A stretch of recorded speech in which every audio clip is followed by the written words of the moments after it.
Bismillahirrahmanirrahim. Assalamualaikum warahmatullahi wabarakatuh. Innal hamdalillah nahmaduhu wa nasta'inuhu wa nastaghfiruh wa na'udzu billahi min shururi anfusina wa min sayyiati a'malina may yahdihillahu fala mudhillalah wa may yudlil fala hadiyalah. Asyhadu an la ilaha illallah wahdahu la syarikalah wa asyhadu anna Muhammadan abduhu wa rasuluh alladzi la nabiyya wa la rasula ba'dah. Ayuhal hadirun ittaqullaha haqqa tuqatih wa la tamutunna illa wa antum muslimun. Alhamdulillah sahabat-sahabat semua, para santri pesantren ngaji subuh yang dirahmati Allah Subhanahu wa taala. Alhamdulillah di pagi hari yang berbahagia ini, di waktu subuh yang penuh dengan keberkahan ini, kita bisa kembali berjumpa dalam ruang virtual, dalam ruang maya ini. Mudah-mudahan Allah Subhanahu wa taala memberikan kepada kita keberkahan, bukan hanya keberkahan untuk diri kita, tapi juga keberkahan untuk keluarga kita, istri, anak, suami, untuk harta kita, dan juga keberkahan waktu kita. Mudah-mudahan dengan keberkahan tersebut Allah Subhanahu wa taala memberikan kepada kita tambahan-tambahan kebaikan.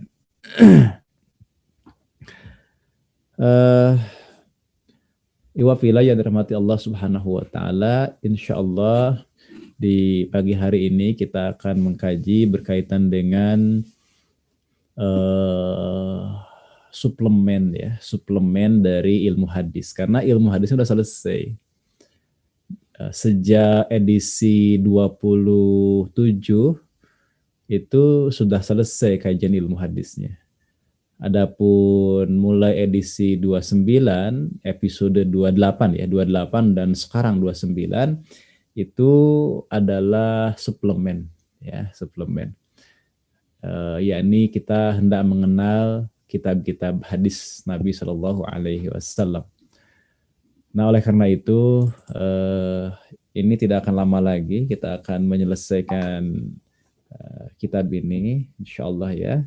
Dalam mungkin mudah-mudahan sebelum Ramadan saja. Sebelum Ramadan kita sudah selesaikan, nanti kita lihatlah, mudah-mudahan bisa diatur sedemikian rupa sehingga Ramadan nanti mungkin kita bisa menyesuaikan dengan program yang dirancang oleh ngaji subuh, bisa jadi dengan tema yang baru. Iwafila yang dirahmati Allah Subhanahu wa taala, pada kesempatan yang mulia ini kita akan masuk dalam Musnad Imam Ahmad insyaallah. Silahkan dibuka kitabnya. Yang belum mempersiapkan, sebentar nih, saya juga belum membuka file PDF-nya. File PDF kita perlukan bagi ikhwas kalian yang belum punya kitabnya. Jadi jangan karena kajiannya online, kitabnya juga PDF. Ya, diusahakan kitabnya belilah ya. Kajiannya udah online, kitabnya PDF, begitu ya. Kemudian nggak nyatet, cuman screenshot, semuanya online ini zaman sekarang ya Allah ya. Kajiannya online, kitabnya PDF, catatannya screenshot semua. Gitu. Ya, tulis lah ya, tulis. Bagaimana kita akan seperti apa yang dilakukan oleh para ulama dulu. Para ulama dulu itu tidak ada kajian online, ya, langsung datang langsung, rihlah ilmiah dengan menggunakan sarana transportasi yang apa adanya kala itu. Kemudian juga dalam perjalanan yang sangat panjang, berhari-hari, dan ilmu itu ditulis langsung ya dalam kitab. Kalau sekarang kita kajian online, tadi Ustaz Supriyadi menyampaikan, ya memang kita ini serba online dan memang ada kebaikannya juga ternyata. Di samping kekurangannya ya, ada juga kebaikannya. Di antara kebaikannya kita bisa mungkin tadi menghadiri majelis yang kalau itu tidak online, barangkali sehari itu udah capek 1 atau 2 ya, 2 itu udah capek, apalagi tiap hari. Tapi ini bisa 4 kali ya. Sama juga baik yang ikut serta jadi peserta maupun jadi pengisi. Hari ini juga saya punya majelis 4 ya. Subuh, duha, kemudian agak siangan, dan sampai malam. ada kajian 4. Kalau tidak online kayaknya berat juga, harus kemana-mana itu ya. Tapi dengan online ya bisa mengatur sedikit waktu, situasi dan kondisi di di tempat masing-masing di rumah. Iwafillah yang dirahmati Allah Subhanahu wa taala, berkaitan dengan berkaitan dengan topik kita pada hari ini, masih mengenal kitab-kitab hadis, mengenal para ulama hadis dengan kitabnya. Kalau di judul kitab kan sebenarnya mengenal ulama hadis, mengenal imam-imam hadis yang menyusun hadis dalam kitab-kitab.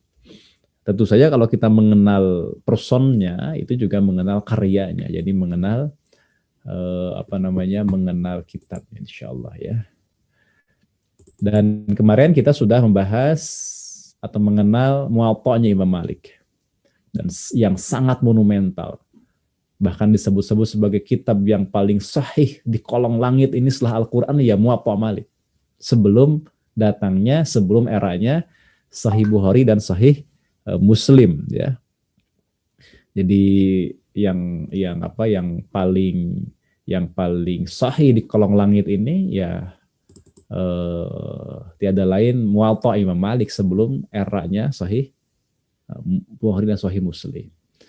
Dan Imam Malik kemarin kita sudah melihat bagaimana perjuangan beliau sampai menyusun kitab itu dalam waktu 40 tahun. Waktu yang sangat lama. 40 tahun karena dengan kualitas yang sangat luar biasa, dengan diajukan, disampaikan kepada para guru-gurunya, dicek oleh guru-gurunya, kemudian sampai disepakati oleh gurunya, kan ini luar biasa nih gitu. Sampai disebutnya Muwatta', kan kitab yang memang mendapat restu dari guru-gurunya, terutama dari ulama-ulama kaum muslimin. Ya, dan melakukan rihlah ilmiah yang juga tidak sederhana, rihlah ilmiah yang panjang. Nah, iwafillah, itulah Muwatta' Malik. Ya. Jadi di sini kalau misalnya yang punya karya namun karyanya itu tidak jadi-jadi ya, udah bersekian puluh tahun, jangan diiktibarkan ke Muwatta' Malik. Kenapa skripsinya nggak jadi-jadi? Ya udah sekian tahun, Muwatta' Malik juga 40 tahun. Ya itu males namanya. Skripsi nggak jadi, tesis nggak jadi gitu, disertasi nggak jadi, makalah nggak beres-beres, ya buku nggak kelar-kelar gitu ya. Nah, kalau Imam Malik itu 40 tahun memang jadi mahakarya, jadi magnum opus, jadi masterpiece ya, yang sangat luar biasa. Kalau kita buat makalah 10 lembar ya, nggak jadi-jadi. Udah ditagih terus kok belum beres juga ya. Jangan diiktibarkan dengan Imam Malik ketika menyusun Muwatta'nya. Baik, silakan dibuka kitabnya sebentar. Ini kalau belum terbuka juga. Saya sengaja akan membuka juga untuk menunjukkan kepada Iwa sekalian seperti apa itu Musnad Ahmad itu yang sebagaimana gitu ya. Jadi ini penting untuk ditunjukkan. Baik. Kita buka dulu ya.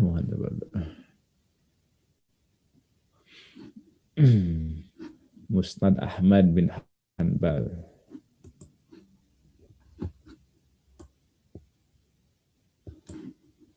Musnad Ahmad bin Hanbal. Nah, ini dia ya. Bismillahirrahmanirrahim.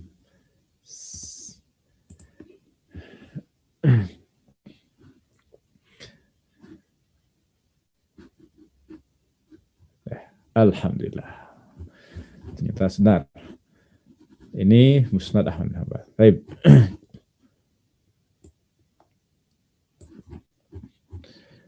Iwa pilih yang dirahmati Allah Subhanahu wa taala, kita akan mencoba melihat penjelasan dalam kitab Qawaid Asasiyah. Mohon izin menampilkan screen-nya ya. Kita sama-sama untuk perhatikan. Nah,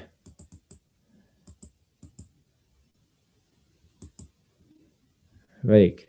Sekarang kita akan masuk di bab yang keberapa? Bagian terakhir, halaman 63. Ini adalah halaman 63 ya yang kita akan bahas pada hari ini insyaallah. Sudah siap semua ya? Bismillahirrahmanirrahim. Sebelum masuk kepada pembahasan mengenal Imam Ahmad bin Hambal dengan kitab hadisnya, kembali saya ingin mengingatkan berkaitan dengan tobaqat kitab hadis. Ya, sebagaimana yang disampaikan oleh Waliullah Ad-Dahlawi. Di dalam kitab Al-Manhalul Latif juga Said Muhammad bin Alawi Al-Maliki Al-Hasani itu mengutip pernyataan atau ungkapan dari Waliullah Ad-Dahlawi. Waliullah Ad-Dahlawi itu kitabnya cukup banyak, diantaranya ada di dalam kitab Ittihafun Nabih. Ya, Ittihafun Nabih. Di dalam pembahasan Tabaqatu Kutubil Hadis, tabaqat atau tingkatan kitab-kitab hadis, Waliullah Ad-Dahlawi, orang ulama hadis yang sangat terkemuka dari India pada waktu itu, bahkan menjadi pusatnya ilmu hadis dari India bahkan dunia. Ya. Beberapa atau banyak sekali sanad kitab maupun sanad ya hadis, kitab hadis maupun kitab lain yang saya juga melalui Waliullah Ad-Dahlawi. Ya. Jadi saya juga punya sanad kutubus sittah yang melalui Waliullah Ad-Dahlawi. Nah, terkait dengan Tabaqatu Kutubil Hadis, tingkatan kitab hadis itu ada 4 tingkatan. Beliau membagi jadi 4 tingkatan. Yang pertama adalah at-tabaqatul ula. Tabaqat yang pertama adalah kutubun jama'at bainas sihhati was suhrati. Wahia munhasiratun bil istiqra'i fi salasati kutubin al-Muwatta, Sahihil Bukhari, was Sahih Muslimin. Tabaqat yang pertama, tingkatan yang pertama adalah kitab yang menghimpun di antara hadis-hadis sahih dan yang terkenal. Jadi yang sahih dan yang masyhur. Dan setelah melakukan istiqra, pembacaan terhadap kitab-kitab hadis yang ada, maka yang menempati tingkatan pertama atau tabaqatul ula adalah Al-Muwatta. Jadi Muwatta Imam Malik, yang kedua adalah Sahih Al-Bukhari, yang ketiga adalah Sahih Muslim. Ya, itu tabaqah yang pertama, tingkatan tertinggi dalam kitab hadis. Adapun tabaqatul tsaniyah, tabaqat yang kedua adalah kitab yang tidak sampai pada derajat seperti yang diduduki oleh derajat pertama atau tabaqah pertama, tidak sampai pada kriterianya Muwatta Malik atau Sahihain ya. Tidak sampai pada kriterianya Muwatta Malik atau Sahihain. Nah, kitab-kitab yang terkategori pada level ketiga ini setidaknya di sini disebutkan ada Sunan Abi Daud, Jami' At-Tirmizi, kemudian Sunan An-Nasai. Jadi ada tiga kitab yang menempati posisi atau tabaqat yang kedua ini ya. Tabaqat yang kedua ditempati oleh Sunan Abi Daud, Jami' At-Tirmizi, dan Sunan An-Nasai. Nah, jadi pada tabaqat yang kedua ini adalah tabaqat yang di dalamnya mengandung atau menghimpun hadis-hadis yang yang sangat luar biasa ya. Rawi-rawinya adalah rawi-rawi yang thiqah, rawi-rawi yang adil begitu, dan juga dikenal rawi-rawi yang mutqin dan seterusnya. Meskipun tidak semua gitu, tidak semua, tapi pada umumnya demikian ya. Pada umumnya demikian. Baik, itu yang kedua. Yang ketiga sekarang, tabaqat yang ketiga atau tabaqatus salisah adalah kitab yang di dalamnya menghimpun hadis-hadis hasan, sahih, hasan, dan dhaif. Bahkan juga ada hadis-hadis yang lain termasuk yang ma'ruf, yang gharib, yang syadz, yang munkar begitu. Kalau di tabaqat yang kedua enggak ada. Tabaqat yang kedua itu rata-rata hadisnya sahih hasan. ya, sahih hasan. Ada juga yang dhaif ringan tapi sedikit, ada juga yang dhaif berat juga sedikit, dan itu pun diberikan catatan, diberikan komentar. Misalnya Imam Abu Daud memberikan komentar pada hadis yang dhaif berat, ya. Imam At-Tirmizi juga memberikan komentar terhadap hadis yang beliau cantumkan, namun hadisnya misalnya gharib gitu ya, hadis yang dhaif baik ringan maupun dhaif berat. Jadi ada tapi jarang. Tapi kalau di Tawaqot yang ketiga itu sudah lumayan ya, banyak juga ditemukan hadis-hadis hasan, hadis-hadis dhaif, hadis-hadis yang ma'ruf, hadis-hadis yang gharib, hadis-hadis yang syadz, dan juga hadis yang munkar ya, ada. Nah, yang termasuk dalam kategori Tabaqat yang ketiga ada Musnad Abi Ya'la, Musannaf Abi Razak, Musannaf Abi Bakrin Ibnu Abi Syaibah, kemudian Musnad Ibnu Humaid, Musnad Toyalisi, Kutub Al-Baihaqi, kemudian At-Tahawi dan Tobaroni ya. Kitab-kitabnya Imam Baihaqi, Tahawi dan Tobaroni ini termasuk dalam kategori yang ketiga ya, Musnad Abu Ya'la, Musannaf Abdul Rajak, Musannaf Ibnu Abi Syaibah. Berikutnya yang keempat adalah kitab-kitab yang menghimpun hadis-hadis yang memang itu memiliki kelemahan atau catatan kedhaifan. Ya, hadis-hadis yang di dalamnya mengandung hadis-hadis yang dhaif. Contohnya adalah Ad-Du'afa li Ibnu Hibban, Al-Kamil Ibnu Adi, kemudian kitab-kitabnya Al-Khatib Al-Baghdadi, kitab-kitabnya Abu Nuaim, kemudian Az-Zurqani, Ibnu Asakir, Ibnu Najjar, dan juga Ad-Dailami gitu ya. Nah, pertanyaannya di mana Musnad Ahmad bin Hambal kalau dimasukkan sesuai dengan kriterianya masuk ke Tabaqat yang ketiga ya.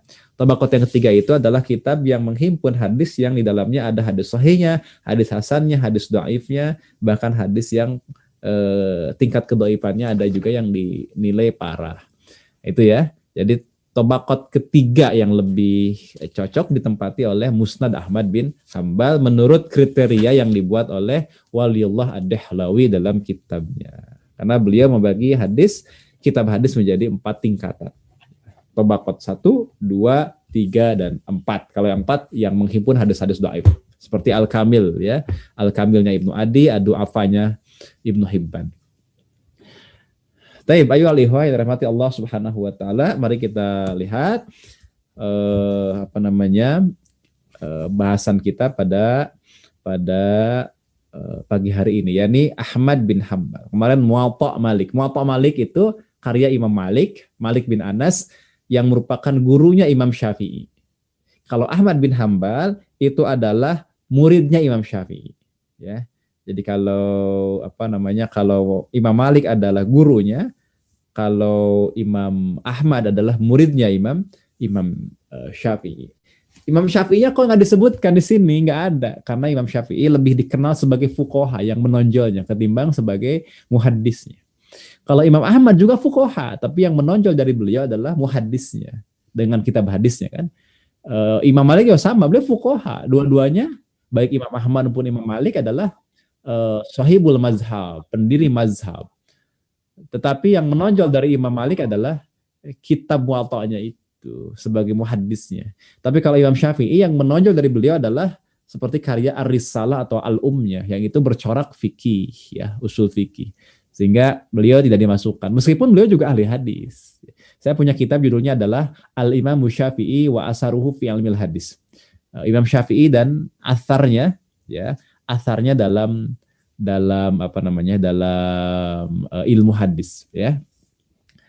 Baik. Nah, ini Imam Ahmad bin Hambal. Bismillahirrahmanirrahim. Alhamdulillahirabbil alamin. Allahumma shalli ala sayyidina Muhammadin wa ala alihi wa sahbihi ajmain. Allahumma ighfir li syaikhina wa li walidayhi wa li masayhi ajmain. Qala al-musannifu al-allamah al-muhaddis As-Sayyid Muhammad bin Alawi Al-Maliki Al-Hasani fi kitabih Al-Qawaidul Asasiyah fi ilmi mustalahil hadis rahimahullahu ta'ala wa nafa'ana bihi wa bi'ulumihi wa bi'ulumikum fidaraini amin ya rabbal alamin. Ahmad bin Hanbalin huwal imamul jalil Ahmad bin Muhammad bin Hanbalin Asy-Syaibani sahibul mazhab as-sabiru alal alal mihnati an-nasiru lisunnati. Iwafillah yang rahmati Allah Subhanahu wa taala, beliau mengatakan Ahmad bin Hanbal.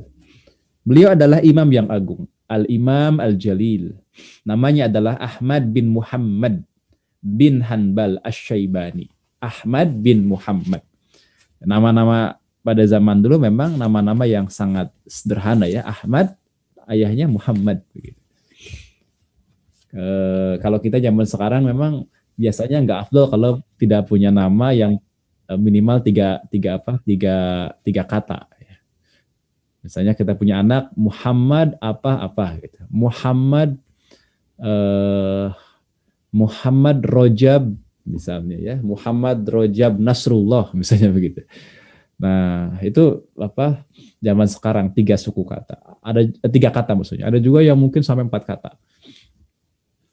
Ada juga yang 5 kata, bahkan ada yang digabung dengan angka-angka. Ya, saya pernah lihat ada nama itu yang digabung dengan angka.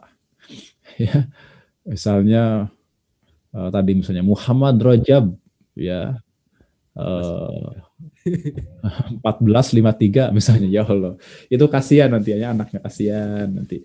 Pas ujian nasional itu susah ngebuletin, soalnya nggak ada ininya, nggak ada angka, adanya huruf. Ya. Ya dibuat simple ya. Dalam Islam itu ada kaidah-kaidah dalam membuat nama. Baik. Ahmad bin Muhammad nih itu ya, bin Hanbal Asy-Syaibani, sahibul mazhab. Beliau adalah pemilik mazhab, maksudnya pendiri mazhab. yakni mazhab Hanbali. Ya. Meskipun dalam mazhab Hanbali di era-era awal mungkin kita akan sulit menemukan kitab-kitab fikih yang besar ya. Barulah kita temukan di era-era berikutnya, di era muridnya Imam Ahmad bin Hanbal dan seterusnya.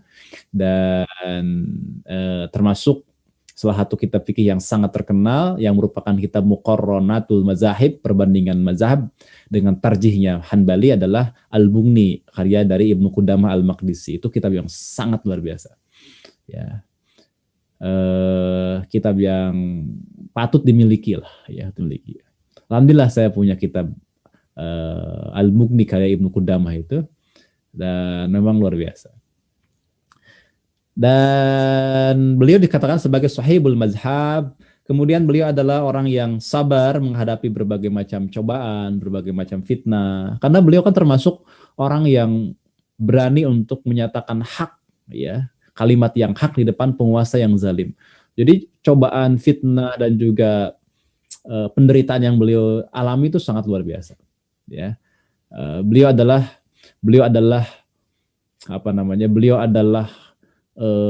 singa yang ditakuti oleh para penguasa zalim.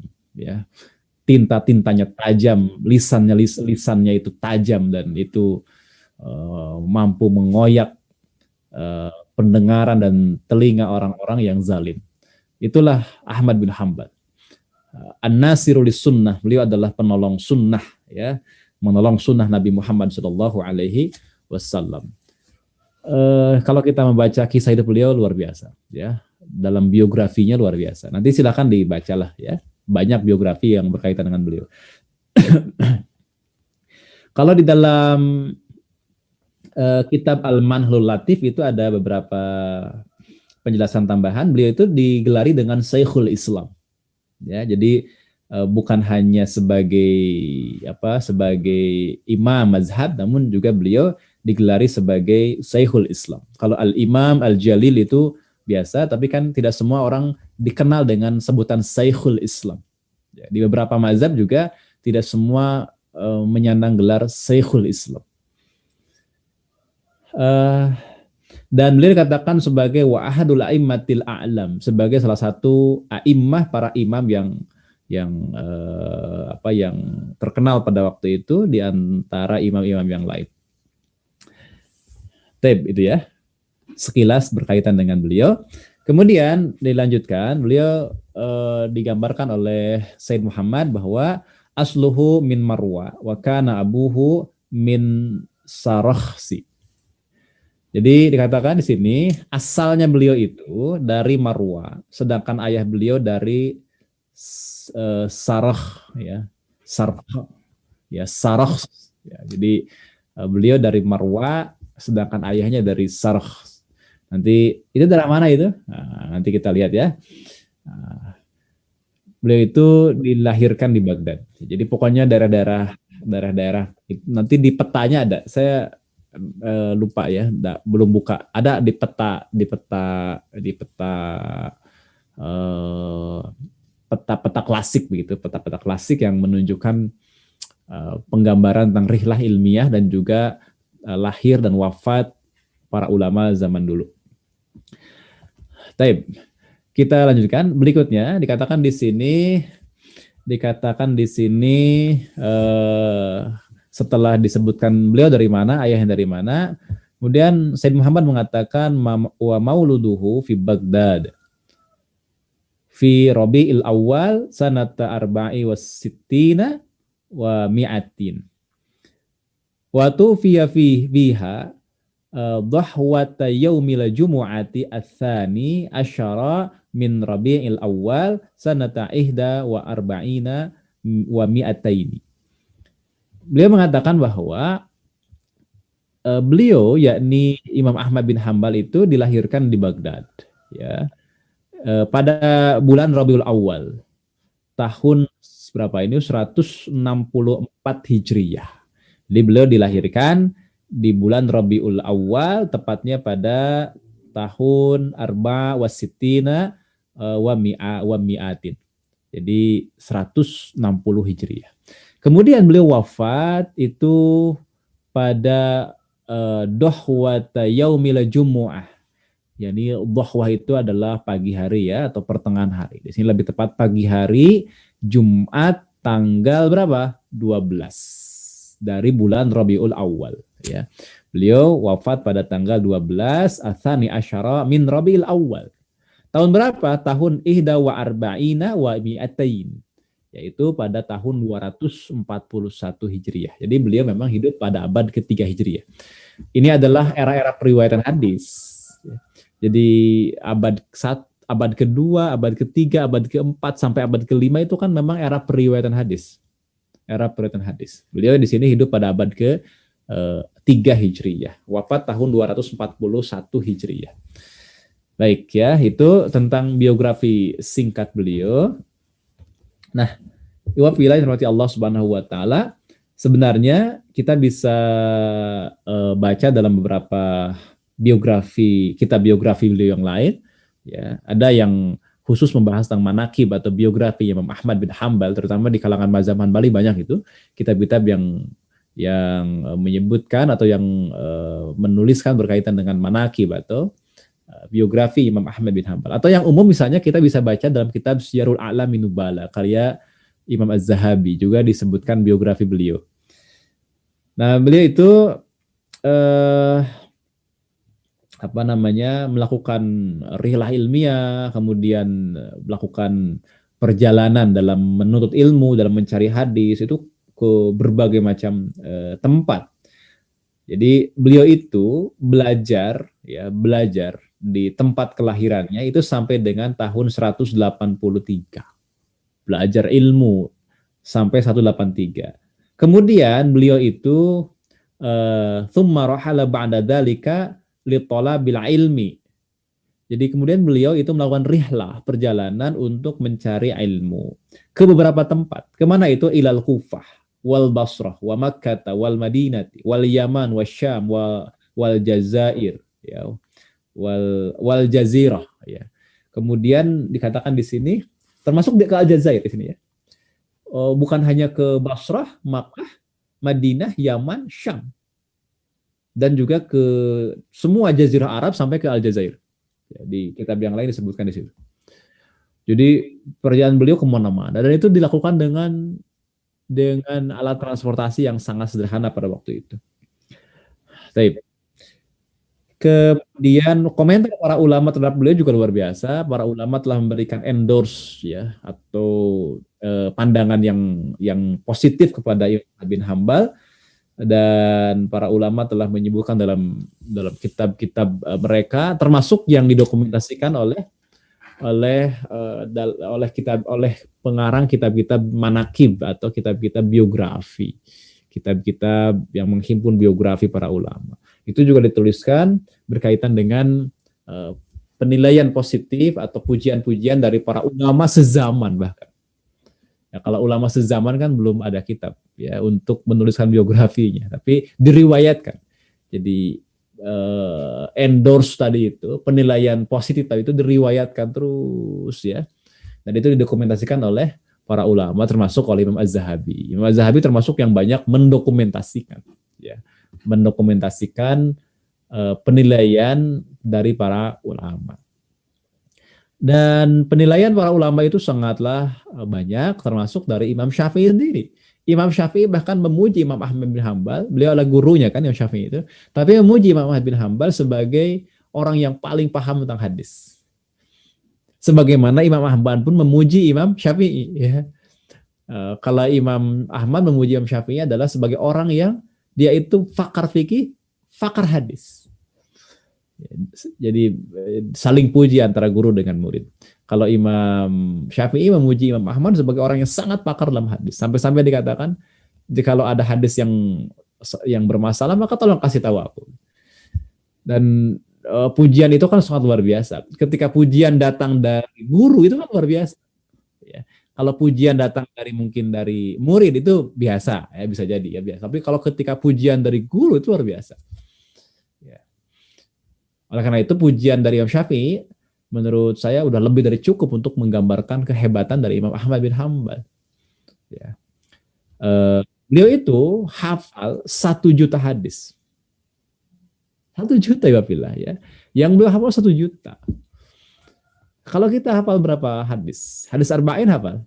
Ya, atau tidak? Kalau Imam Ahmad hafal 1 juta hadis. Matnan wa sanadan. Matan dan sanadnya. Kemudian beliau seleksi lagi menjadi 750.000 hadis. Kemudian beliau seleksi lagi menjadi 40.000 hadis. Yang itulah yang dimasukkan dalam Musnad Ahmad bin Hambal. Berarti berapa persennya tuh ya? Berapa persen dari hafalnya beliau yang setelah beliau seleksi dimasukkan ke dalam Musnad Ahmad bin Hambal.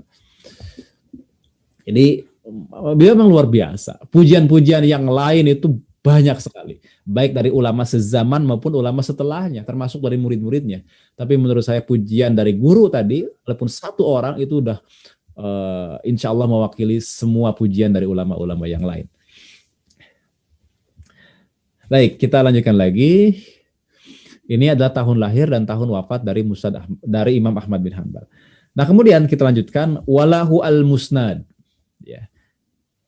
Beliau memiliki kitab yang bernama Al-Musnad. Ya. Beliau punya kitab yang bernama Al-Musnad. Wa huwa min dawawina sunnah al-masyhurah. Qadin taqahu min aktsari min sab'ami'ati alf wa khamsina alf hadis. Jadi beliau itu punya kitab bernama Al-Musnad ya.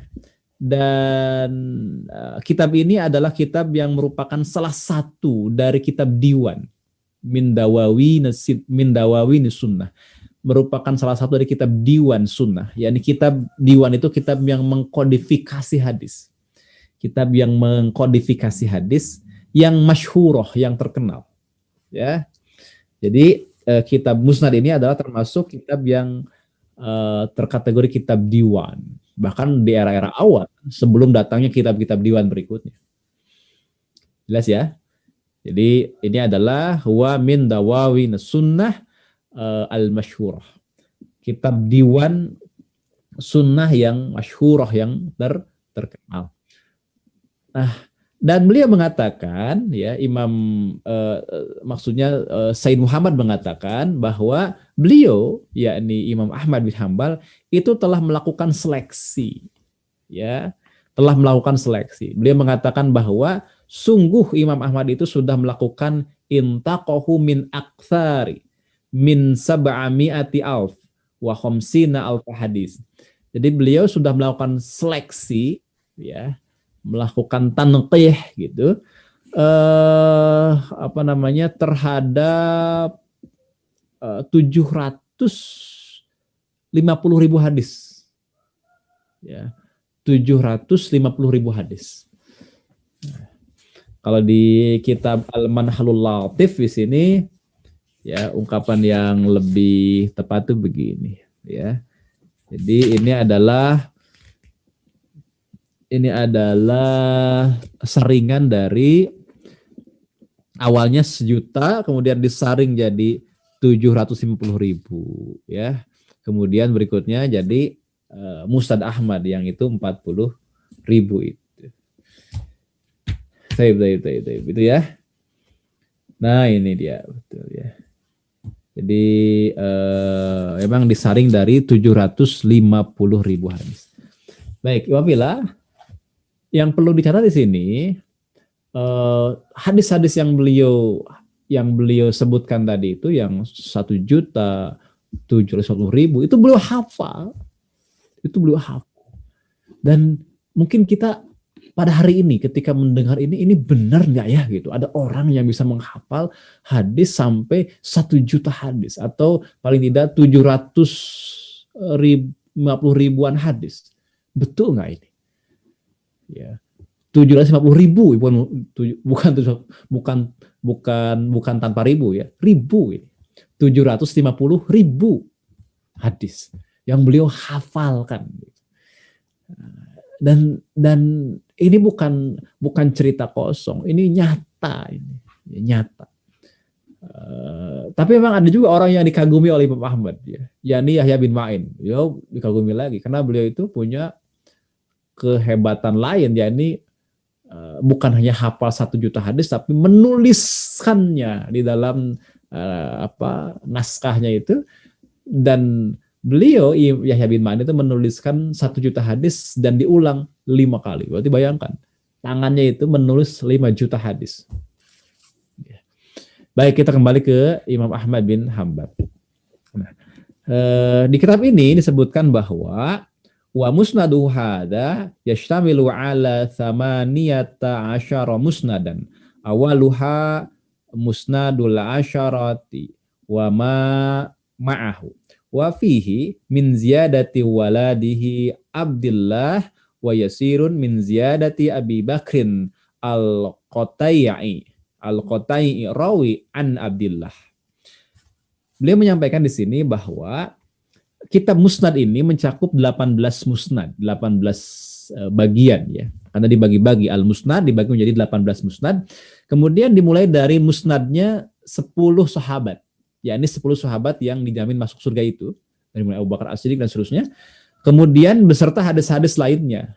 Nah, dalam Musnad Ahmad ini juga terdapat tambahan, ada ziyadah dari waladnya, dari putra beliau. Yakni siapa? Putra beliau itu bernama Abdullah.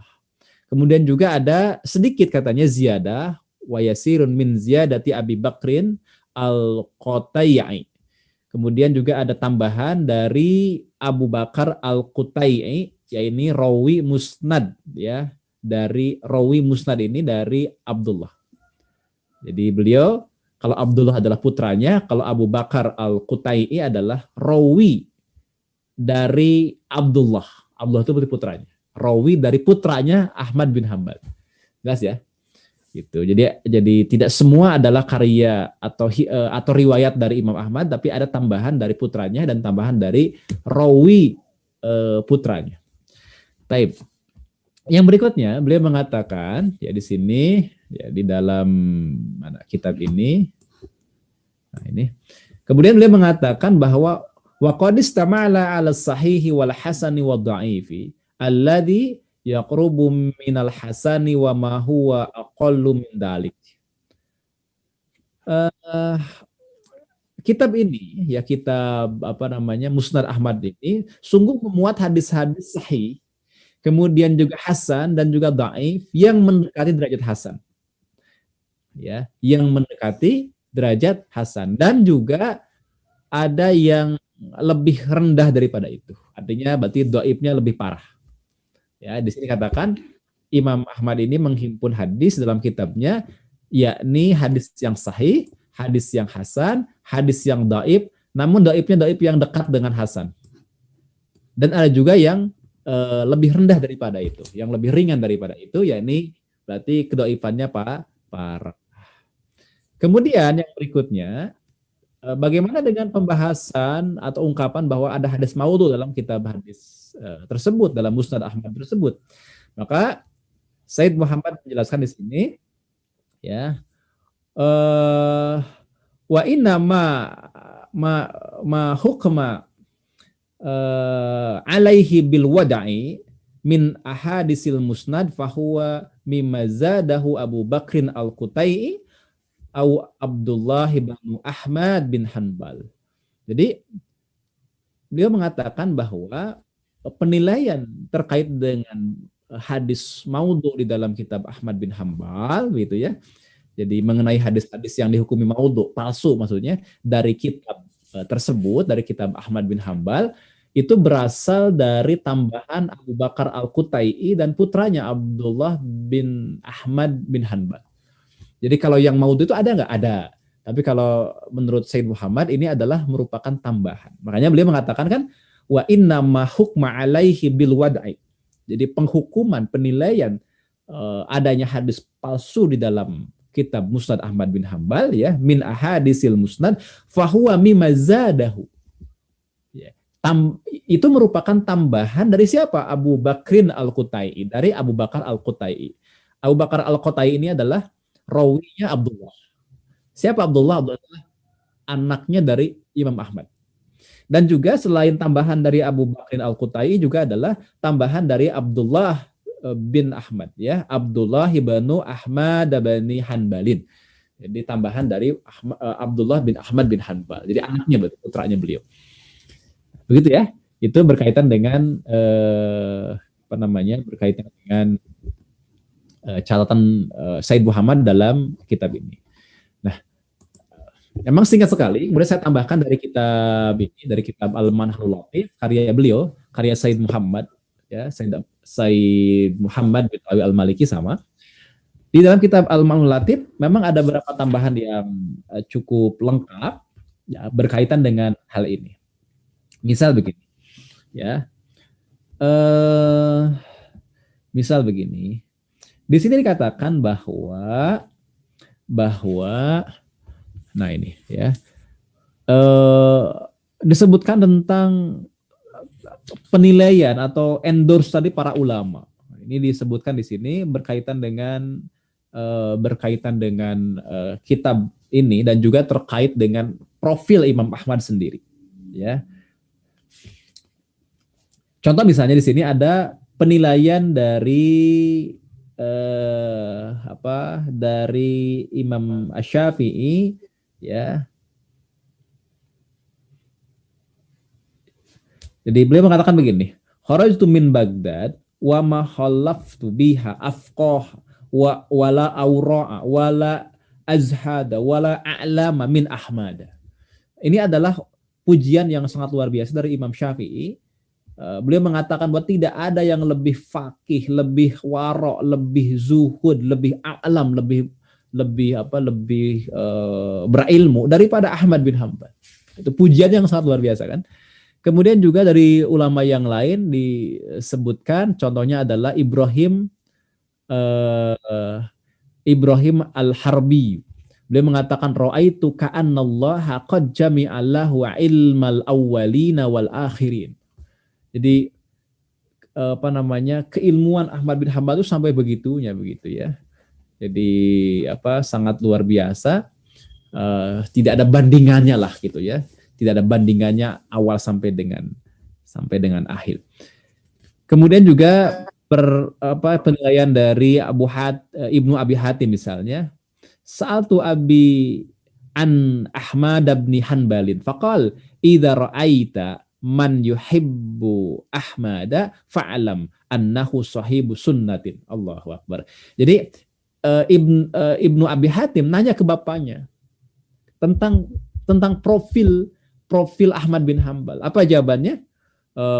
Beliau mengatakan bahwa fa'alam, ketahuilah, annahu sahibu sunnatin. Beliau adalah sahibu sunnah. Kalau luar biasa, pemilik sunnah beliau. Saking menguasai terhadap sunnah Nabawiyah sallallahu alaihi wasallam. Dan masih banyak penilaian ulama yang lain yang sangat luar biasa. Ya.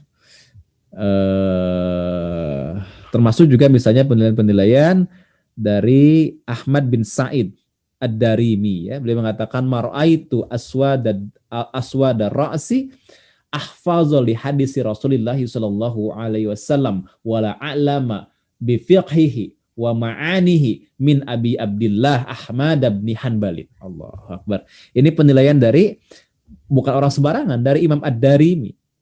Ya, jadi tidaklah aku melihat seseorang yang memang paling hafal terkait dengan hadis Nabi Muhammad SAW, juga paling mengetahui fikihnya, makna-maknanya, kecuali memang Abu Abdullah Ahmad bin Hanbal.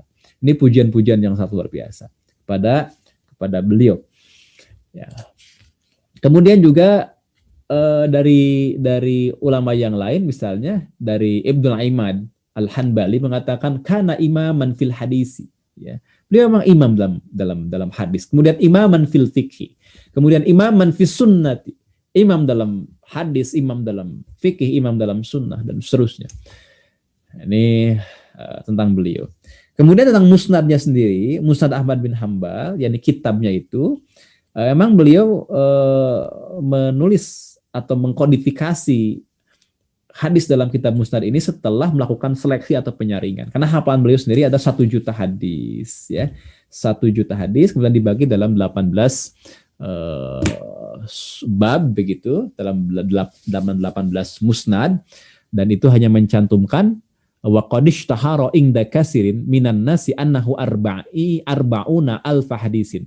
Jadi beliau itu memiliki hafalan yang sangat banyak, namun yang dimasukkan ke dalam Musnad Ahmad itu 40.000 hadis. Berarti sudah melakukan penyaringan yang luar biasa kan? Ya, penyaringan yang luar biasa. Dikatakan di sini juga ada mengatakan bahwa memang 40.000 hadis itu adalah iddatu ahadisihi arba'una alfan bil muqarrar, ya. Jadi 40.000 hadis itu dengan pengulangan sebenarnya. 1 juta hadis yang dihafal oleh Imam Ahmad itu memang hadis semua, enggak juga. Ada hadis Nabi, ada yang sahihnya, ada yang dhaifnya, termasuk ada asar sahabat, asar tabi'in, ya. Jadi itu. Kemudian berkaitan dengan isi dari kitab hadis Musnad Ahmad itu, isinya apakah semuanya adalah sahih? Tadi udah jelas ya, ada yang sahih, ada yang hasan, ada yang dhaif. Yang pertama tentu saja terdapat banyak hadis sahih, dan itu adalah hujjah. Yang kedua ada hadis sahih yang kualitasnya di bawah sampai dengan hasan, sampai dengan ada yang dhaif ringan. Hasan dan dhaif ringan. Demikian juga ada yang di dalamnya dhaif berat sampai dengan maudhu, ya, hadis maudhu. Begitu. Dan hadis maudhu itu sangat sedikit sekali, sangat sedikit. Dari jumlah kitab-kitab hadis yang terkategori maudhu ya sangat sedikit. Iwafillah dirahmati Allah Subhanahu wa taala. Terakhir yang perlu saya sampaikan, mungkin ada pertanyaan begini ya. Ada pertanyaan, mengapa Imam Ahmad bin Hanbal padahal dia ahli hadis tetapi memasukkan hadis-hadis yang dhaif atau bahkan yang maudhu. Walaupun yang maudhu tadi dijelaskan oleh Said Muhammad itu oleh anaknya dan oleh rawi anaknya, ya. Tapi katakanlah kenapa Imam Ahmad memasukkan hadis-hadis dhaif, yang dhaifnya ada yang parah. Begini, Wafilah sekalian, bahwa Imam Ahmad bin Hanbal adalah ahli hadis, ya. Itu diakui oleh semua ulama, termasuk oleh gurunya Imam Syafi'i. Beliau adalah ahli hadis. Bahkan Imam Syafi'i kan mengatakan tadi itu, engkau lebih tahu tentang hadis dan rijal daripada saya. Sampai begitu Imam Syafi'i. Ya, jadi antum a'lam bil hadis war rijal minni, kata siapa? Kata Imam Syafi'i. Itu diabadikan dalam Tarikh Ibnu Asakir itu. Ketika Imam Syafi'i mengatakan antum a'lamu bil hadisi war rijal minni. Itu ungkapan yang luar biasa. Jadi beliau ahli hadis yang sangat luar biasa. Beliau bukan hanya mengumpulkan tapi menghimpun, karena beliau kan punya hafalan 1 juta hadis. Ini yang disampaikan oleh Az-Zahabi kan, bahwa hafalannya beliau itu 1 juta hadis yang dimasukkan 40.000 hadis, berarti ada seleksi. Ada seleksi, bukan hanya memasukkan, ada seleksi. Kemudian Imam Ahmad bin Hanbal juga mengatakan bahwa kitab yang beliau susun adalah pegangan atau sesuatu yang mu'tamad atau dapat dijadikan sebagai hujjah, ya, sebagai dalil. Itu juga disampaikan oleh Imam Az-Zahabi dalam kitab Syiarul A'lamin Nubala. Ya, bahwa beliau sudah melakukan seleksi dan kitab yang beliau susun, ya, itu di dalamnya adalah beliau mengatakan semua hadis yang di dalamnya adalah hujjah gitu ya. Semuanya adalah hujjah. Jadi jika hadis itu tidak ditemukan di dalamnya maka itu bukan hujjah, sampai begitu kan. Jadi saking luar biasanya kitab ini bahwa kitab ini adalah berisi hujjah-hujjah syar'i. Kemudian berikutnya adalah mungkin bertanya juga, kenapa kalau begitu memasukkan hadis dhaif? Gini, hadis dhaif itu di kalangan para ulama beda pendapat kan sebenarnya. Bisa jadi memang hadis itu adalah sahih atau makbul menurut Imam Ahmad, tetapi dikatakan dhaif menurut ulama yang lain. Bisa jadi begitu gitu. Atau memang Imam Ahmad sendiri mengaku itu hadis dhaif tapi tetap beliau masukkan. Kenapa? Karena dhaifnya bisa jadi dhaif yang masih bisa digunakan dalam perkara-perkara yang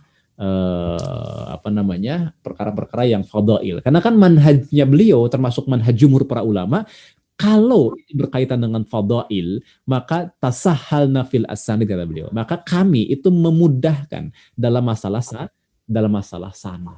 Begitu ya. Melonggarkan dalam masalah sana. Jadi itu juga diantara manhajnya beliau. Beliau longgar dalam masalah sanad kalau berkaitan dengan fadail, bukan berkaitan dengan hukum. Tapi kalau ditanya kepada ulama-ulama lain, misalnya di ulama lain seperti Ibnul Jauzi, apakah ada hadis dhaif? Ada, begitu ya. Bahkan ada juga hadis yang palsu tadi ada, ya. Kalau ulama-ulama lain mengatakan demikian juga. Imam Al-Hafiz As-Sakhawi juga mengatakan ada, ya, bahwa di dalamnya ada banyak hadis yang bermasalah atau hadis dhaif. Ya. Beliau mengatakan bahkan Imam As-Sakhawi dalam kitabnya Fathul Mughis ketika mensyarah Alfiyah Iraqi mengatakan wal haqu anna fihi ahadis kasiratun dhaifah, ya. Jadi di dalam kitab Musnad Ahmad ini ada hadis-hadis dhaif yang jumlahnya banyak. Yang palsu juga ada walaupun sedikit sekali. Nah, Iwafillah, ini tidak menunjukkan bahwa Imam Ahmad itu tidak tahu bahwa ini adalah hadis palsu misalnya atau hadis dhaif parah, ya, atau hadis dhaif ringan, bukan begitu. Tapi beliau memasukkannya. Ada yang beliau komentari, ada yang tidak beliau komentari.